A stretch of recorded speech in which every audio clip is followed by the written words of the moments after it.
ومما يذكر في ذلك تأليف القلوب عليهم وترغيب الناس بطاعتهم والقيام معهم فيما يصلح أحوال العباد والبلاد والدعاء لهم. ولن كان الاجتماع مأمورا به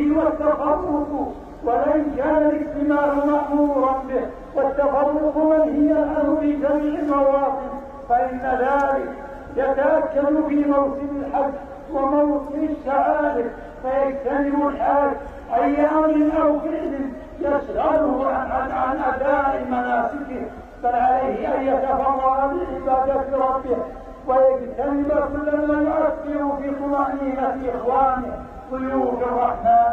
فيا معاشر المسلمين ويا من له تأثير، اتقوا الله بالأمة مستعيبين من كلمتها وإطفاء الفتن وإسكات دعاتها، وتذكروا قول النبي صلى الله عليه وسلم: يسروا ولا تؤثروا وبشروا ولا تنفروا.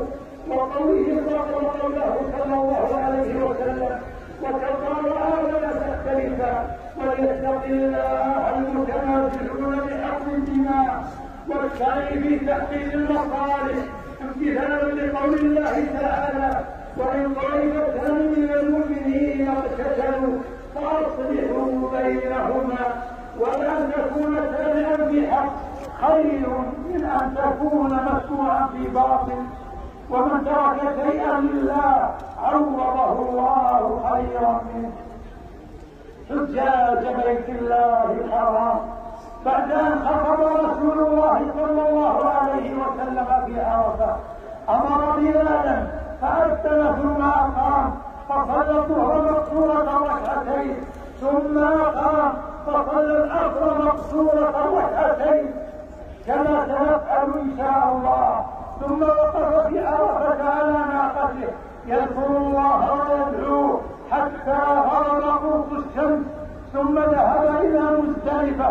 وكان صلى الله عليه وسلم يوصي أصحابه بالرفق ويقول: يا أيها الناس عليكم بالسكينة والوقار، فإن البر ليس بالإيضاح أي ليس بالإسراف.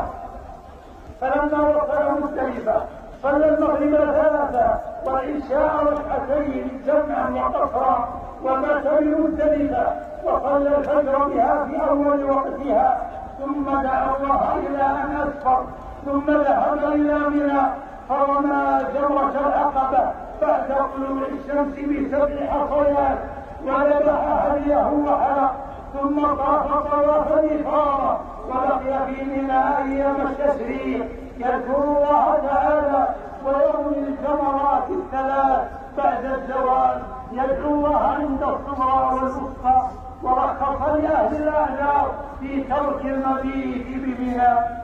وسنة رسول الله صلى الله عليه وسلم المكث بمنى إلى اليوم 13 وهو الأفضل، وأجاد التعجل في 12. فلما فرغ من حجه وأراد السفر طاف بالبيت.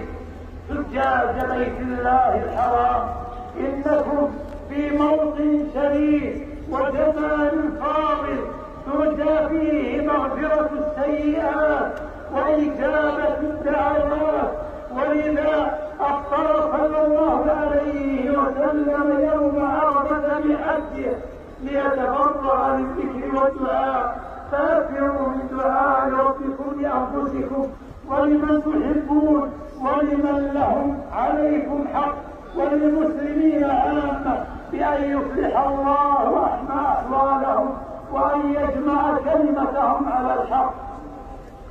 ولا تنسوا الدعاء لمن أحسن إليكم كما في الحديث: ومن صنع إليكم معروفا فكافئوه، فإن لم تجدوا ما تكافئون فادعوا له. وإن ممن أحسن للمسلمين من يقوم بخدمة الحرمين الشريفين ويسهر على راحة ضيوف الرحمن، وفي طريقتهم خادم الحرمين الشريفين الملك سلمان بن عبد العزيز وولي عهده الأمير محمد بن سلمان ومن يعمل معهم فادعوا الله لهم. اللهم يا حي يا قيوم يا ذا الجلال والإكرام نسألك أن توفق خادم الحرمين الشريفين الملك سلمان بن عبد العزيز، اللهم كن معه مؤيدا وناصرا ومعينا على كل خير، اللهم جازيه خير الجزاء على ما يقدمه من جهود في جمع كلمة المسلمين. اللهم بارك في ولي أبي الأمير محمد بن سلمان، اللهم شد به أرجه واجعله من أسباب وحدة الصف. اللهم تقبل من الحديث حجهم ويسر لهم أمورهم واكفهم شر من أراد بهم سوءا. اللهم أعدهم لبلادهم سالمين غانمين قد غفرت ذنوبهم وقضيت حوائجهم. اللهم اغفر للمسلمين والمسلمات والمؤمنين والمؤمنات وألف ذات بينهم وأصلح قلوبهم وتول شأنهم وآمنهم في أوطانهم واسمع كلمتهم واحسن دماءهم وبارك لهم في أرزاقهم واهدهم لأحسن الأقوال والأعمال والأخلاق.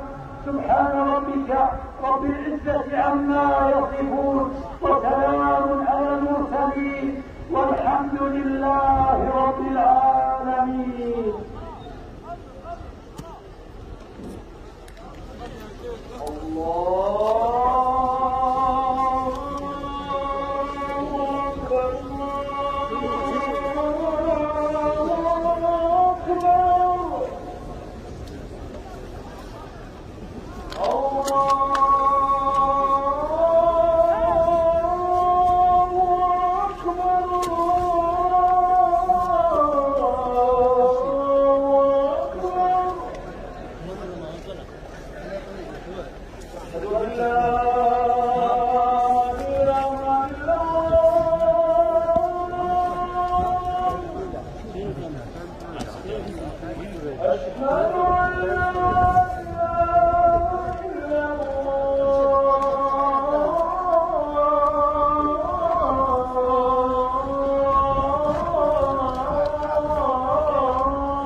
الصلاة حي على الفلاح قد قامت الصلاة